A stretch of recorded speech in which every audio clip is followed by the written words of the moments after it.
Coba tarik napasmu dalam-dalam sejenak, lalu embuskan perlahan. Di malam yang sunyi ini, saat semua kebisingan di luar sana mulai mereda, pernahkah kau menyadari seberapa bisingnya isi di dalam kepalamu? Sejak kau membuka mata di pagi hari, hingga kau merebahkan kepalamu di atas bantal saat ini, pikiranmu tidak pernah benar-benar berhenti. Ia terus berbicara, bernarasi, menilai, menghakimi, dan mengulang-ulang cerita yang sama tanpa rasa lelah. Ia mengungkit luka masa lalu yang membuat dadamu sesak. Atau ia melompat jauh ke masa depan, merajut skenario buruk yang membuatmu terjaga semalaman dalam kecemasan. Kau merasa lelah, sangat lelah. Namun, ironinya, kau tidak tahu bagaimana cara mematikan saklar suara di dalam kepalamu sendiri. Kau merasa seolah-olah kau adalah tawanan dari pikiranmu sendiri. Malam ini, di inti kegelapan, aku tidak ingin mengajakmu untuk menghentikan pikiran itu. Aku juga tidak akan memberikanmu tips-tips motivasi yang berisik tentang bagaimana cara berpikir positif. Kita hanya ingin duduk bersama di ruang keheningan ini untuk menyadari sebuah rahasia kecil yang seringkali terlewatkan dalam perjalanan batin manusia. Sebuah pertanyaan sederhana namun akan mengubah seluruh arah pencarian jati dirimu. Jika kau bisa mendengar suara yang sedang berbicara di dalam kepalamu, lalu siapakah dirimu yang sedang mendengarkan suara itu? Mari kita lihat kondisi batin kita selama ini. Manusia modern adalah makhluk yang paling rentan terjebak dalam labirin overthinking. Kita seringkali merasa kesepian yang amat sangat, bahkan di tengah keramaian pesta atau di tengah pelukan orang-orang terdekat. Kesepian itu lahir karena kita mengalami distorsi identitas diri yang sangat akut. Kita mengira bahwa kita adalah apa yang kita pikirkan. Kita sepenuhnya mengidentifikasi diri kita dengan emosi, memori, dan kecemasan yang melintas di kepala. Ketika pikiranmu berkata, "Aku adalah orang yang gagal," kau langsung mempercayainya dan merasa sedih. Ketika pikiranmu membisikkan, "Masa depanmu suram," kau langsung gemetar ketakutan. Kita hidup seperti daun kering yang terombang-ambing oleh angin pikiran kita sendiri. Kita menjadi korban dari film yang kita putar sendiri di dalam kepala kita. Kita membangun dinding penjara yang tak terlihat, menguncinya rapat-rapat, lalu menangis di dalamnya sambil meratapi mengapa kehidupan ini terasa begitu berat dan tidak adil. Pikirkan analogi sederhana ini. Bayangkan kau sedang duduk di dalam sebuah bioskop yang gelap gulita. Di depanmu terbentang sebuah layar putih yang besar. Ketika film dimulai, layar itu menampilkan pemandangan badai yang mengerikan, petir menyambar dan rumah-rumah hancur. Kau yang duduk di kursi penonton ikut merasa tegang, takut, dan detak jantungmu berdegup kencang. Kau menangis saat adegan sedih, dan kau marah saat adegan ketidakadilan terjadi. Kau lupa bahwa kau hanyalah penonton yang duduk aman di kursi bioskop. Kau lupa bahwa badai, petir, dan kehancuran itu tidak benar-benar menyentuh kulitmu. Layar putih itu sendiri tidak pernah basah oleh hujan di dalam film, dan tidak pernah terbakar oleh api di dalam cerita. Hidupmu selama ini berjalan persis seperti itu. Layar putih itu adalah diri sejatimu, kesadaran murnimu. Sedangkan film yang berputar di atasnya adalah ego, pikiran, memori, dan luka emosionalmu. Tragedi terbesar manusia modern adalah kita terlalu masuk ke dalam peran. Kita mengira kita adalah film yang bergejolak itu, padahal kita adalah layar yang selalu tenang dan tak pernah berubah sejak awal. Disinilah gerbang kesadaran awal, atau the awakening, itu mulai terbuka. Perjalanan spiritual Yang sesungguhnya bukanlah tentang mencari sesuatu yang jauh di luar sana. Ini bukan tentang mencari Tuhan yang bersembunyi di balik awan, atau mencari kebenaran di dalam tumpukan kitab-kitab teori yang rumit.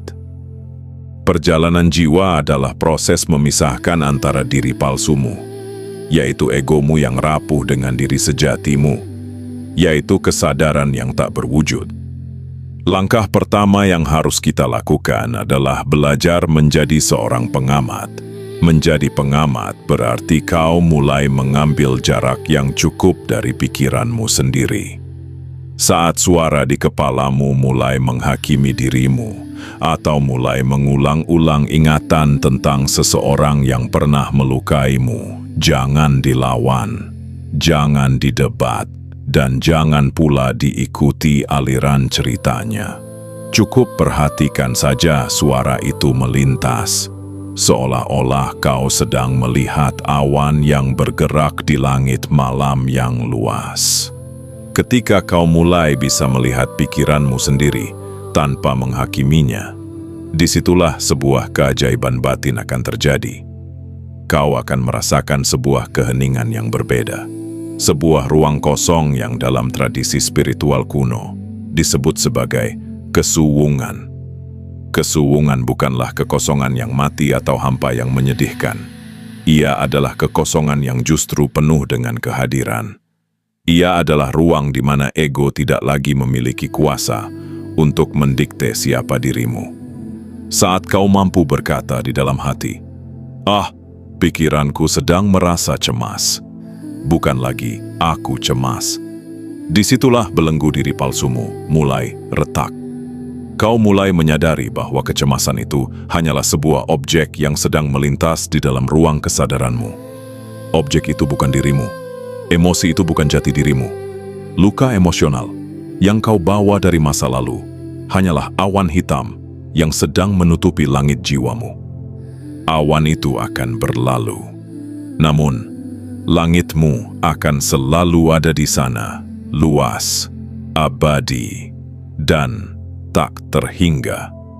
Perjalanan batin ini membawa kita pada sebuah kesadaran murni tentang pencarian makna hidup yang sesungguhnya. Kita menyadari bahwa ego manusia selalu ingin mengontrol segala hal. Ego ingin dunia berjalan sesuai keinginannya. Ego ingin semua orang menyukainya. Dan ego selalu takut akan ketidakpastian. Ketika dunia tidak berjalan sesuai rencana ego, kita menderita. Kita mengalami krisis identitas diri, karena kita menggantungkan keberadaan kita pada hal-hal luar yang selalu berubah-ubah. Namun, ketika kau mapan di dalam posisi sebagai pengamat, kau mulai belajar seni berserah yang sesungguhnya. Kau memahami bahwa kau tidak perlu mengontrol aliran pikiranmu. Kau hanya perlu berhenti hanyut di dalamnya. Kau tidak perlu berperang melawan egomu. Kau hanya perlu mengenali kehadirannya dengan penuh kelembutan.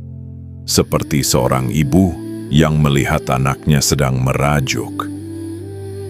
Di dalam keheningan yang dalam ini, pencarianmu terhadap Tuhan dan kebenaran pun akan mengalami transformasi yang radikal. Tuhan tidak lagi kau cari sebagai sosok asing yang jauh di atas sana, melainkan sebagai samudera kesadaran murni yang meliputi segala sesuatu, yang detaknya bisa kau rasakan di setiap jeda antara tarikan dan embusan napasmu. Kau menemukan kebenaran bukan lagi dalam bentuk kata-kata atau dogma yang kaku, melainkan dalam bentuk kehadiran yang hidup di detik ini. Inilah puncak dari refleksi kehidupan yang sejati. Menjadi pengamat berarti kau pulang kembali ke rumahmu yang asli. Kau tidak lagi menjadi pengemis validasi di dunia luar. Kau tidak lagi menggunakan pencapaian materi atau hubungan asmara sebagai perban untuk menutupi rasa sepi di hatimu. Kau merasa utuh, bukan karena kau telah memiliki segalanya, melainkan karena kau telah berani melepaskan keterikatanmu pada diri palsu yang melelahkan itu. Maka dari itu, ketika esok hari kau kembali ke rutinitas duniamu yang bising, ketika masalah dan tuntutan hidup kembali datang, bertubi-tubi menyerang pikiranmu, ingatlah jalan pulang ini. Berhentilah sejenak, ambil jarak, dan tontonlah pikiranmu sendiri dengan penuh kejujuran. Lihatlah bagaimana pikiranmu mencoba menciptakan drama baru. Lihatlah bagaimana egomu mencoba memegang kendali. Cukup lihat saja, sapa dia dengan kelembutan. Sebab, kebebasan sejati seorang manusia tidak pernah terletak pada kemampuan kita untuk mengubah dunia luar sesuai keinginan kita. Kebebasan sejati bermula di dalam sini. Saat kau menyadari bahwa kau bukanlah pikiranmu, melainkan ruang kesadaran yang menyaksikan semua pikiran itu melintas. Di dalam ruang itulah kedamaian yang kau cari selama ini selalu berada, menunggu dengan sabar, tak pernah bergeser satu jengkal pun dari dirimu. Malam akan terus bergulir menuju pagi. Badai di dalam kepalamu perlahan-lahan pasti akan mereda jika kau tidak lagi memberinya makan dengan perhatianmu. Terima kasih karena malam ini kau telah berani memilih untuk diam, menurunkan semua senjata egomu, dan melangkah masuk ke dalam inti kegelapan batinmu untuk menemukan cahaya kesadaran yang sesungguhnya. Istirahatkan jiwamu yang telah lelah berlari. Pulanglah ke dalam keheninganmu yang paling dalam. Di sana, kau aman.